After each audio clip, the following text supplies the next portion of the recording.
All right, let's take a journey. We're going back 2,000 years to a shipwreck at the bottom of the sea. Why? Because a discovery was made there that would totally rewrite our understanding of ancient technology. I mean, just think about that for a second. We see computers as these modern things, right? All silicon chips and binary code. But what if the idea of computing, the very core of it, existed millennia before we ever thought possible? Well, that is the incredible story we're unpacking today. So, our story kicks off with a discovery that was so far ahead of its time, it took us decades to even start to figure out what it was. And it all begins, like a lot of great stories, with a mystery found in the deep. So, picture this. It's 1900, and some divers off the coast of a Greek island called Antikythera find an ancient Roman wreck. And among all the cool statues and pottery, they pull up this corroded, kind of boring looking lump of bronze. For years, that's all it was, just another artifact. But then, slowly, the picture started to change. By the 1950s, after a ton of painstaking analysis, scientists realized, wait a minute, this isn't just a lump of metal. This is a machine, an incredibly complex one.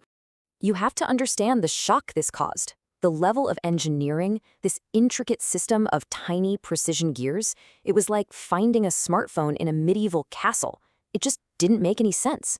This was a piece of technology that, according to everything we thought we knew about history, simply should not have existed.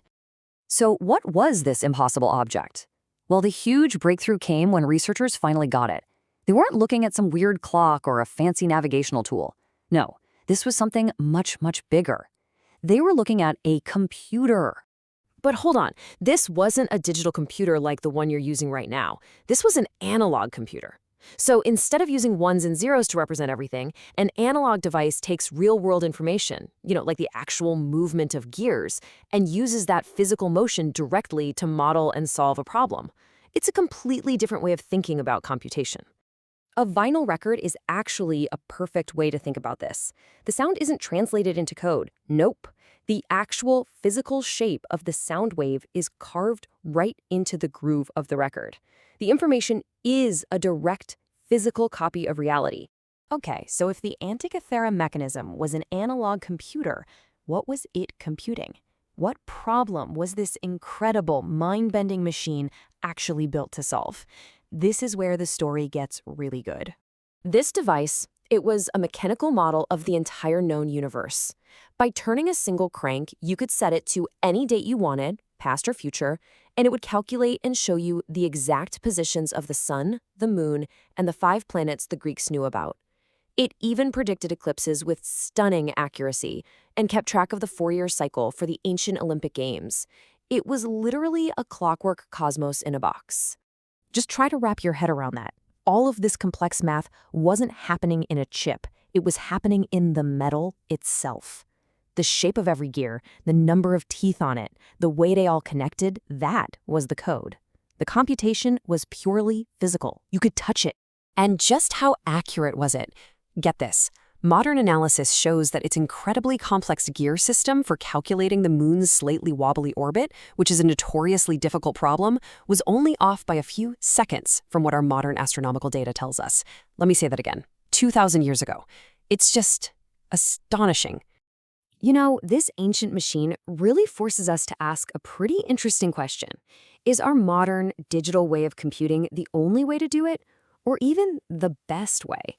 So the difference really boils down to this. Analog is continuous. It deals with a smooth, unbroken flow of reality. It's often way more efficient and elegant because it's directly modeling the real world. Digital, on the other hand, chops reality up into little bits, zeros and ones. Sure, it's reliable, but it only ever gives us an approximation of reality, and it needs a ton of data to pull it off. And that leads to this really fascinating kind of philosophical point. Because an analog system directly mirrors the physical world, some experts argue it's a more real form of computation. It's not just simulating reality with numbers, it's embodying it in its own mechanics. Just think about an old-fashioned bathroom scale. Your weight, which is a physical force, is converted directly into the movement of a dial. The input and the output are continuously connected.